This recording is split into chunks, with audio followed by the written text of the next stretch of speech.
Syria की नई अंतरिम सरकार यानी अहमद अल शरा की टीम इस वक्त पूरी तरह सरेंडर मोड में नजर आ रही है।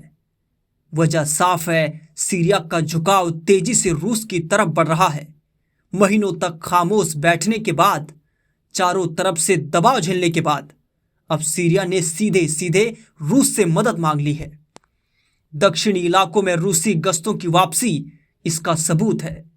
साफ संकेत है कि सीरिया की कमान अब एक बार फिर रूस के हाथों में जाने वाली है। विदेश मंत्री असद अल सैबानी की मॉस्को यात्रा ने इस रिश्ते को नया मोड़ दे दिया है और आगे की तस्वीर भी अब पहले से ज्यादा साफ दिख रही है। एक रिपोर्ट के मुताबिक राष्ट्रपति व्लादिमीर पुतिन से मुलाकात और रूसी नेतृत्व के साथ बातचीत के बाद यह साफ हो गया है कि दमिश्क अपने पुराने साझेदार पर दोबारा दांव लगा रहा है। रूस को तटीय ठिकानों की सुरक्षा चाहिए और सीरिया को क्षेत्रीय दबाव से राहत, तो अंतर्राष्ट्रीय अलगाव से बाहर निकलने का यह अच्छा रास्ता है। बैठक में दोनों देशों ने पुराने समझौतों की समीक्षा की और नए सहयोगी ढांचे की शुरुआत पर सहमति जताई। दमिश्क ने साफ संदेश दिया है कि अब भविष्य की दिशा रूस के साथ मिलकर ही तय होगी। करीब 8 महीनों तक रूस से दूरी बनाए रखने के बाद दमिश्क का यह कदम कई सवाल खड़े करता है। असल वजह है बदलते हालात। उत्तर पूर्व के कामिसली में रूसी गश्तों की वापसी ने साफ कर दिया है कि मॉस्को मैदान में उतरने को तैयार है। लेकिन सबसे बड़ी चुनौती दक्षिण का इलाका है, जहां इजराइल, तुर्की और ईरान के हित टकराते हैं।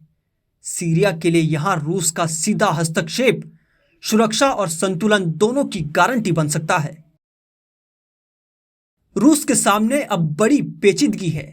दशकों से वो बशर अल असद का समर्थक रहा, लेकिन अब उसे एक ऐसी अंतरिम सरकार से तालमेल बैठाना है जिसमें पूर्व विपक्षी भी शामिल हैं।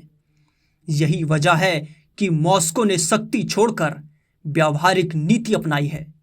रूस अब सीरिया की संप्रभुता और एकता की बात करता है और चाहता है कि सत्ता पक्ष और विपक्ष दोनों राष्ट्रीय संवाद में शामिल हों। यहां तक कि हयात तहरीर अल शाम जैसे संगठनों पर भी उसने रुख नरम किया है और सीधे टकराव की जगह बातचीत को तवज्जो दी है। इस बदलाव की वजह सिर्फ राजनीति नहीं बल्कि सुरक्षा भी है। सीरिया में मौजूद मध्य एशियाई और उत्तरी काकेशस के लड़ाके रूस के लिए खतरा हैं।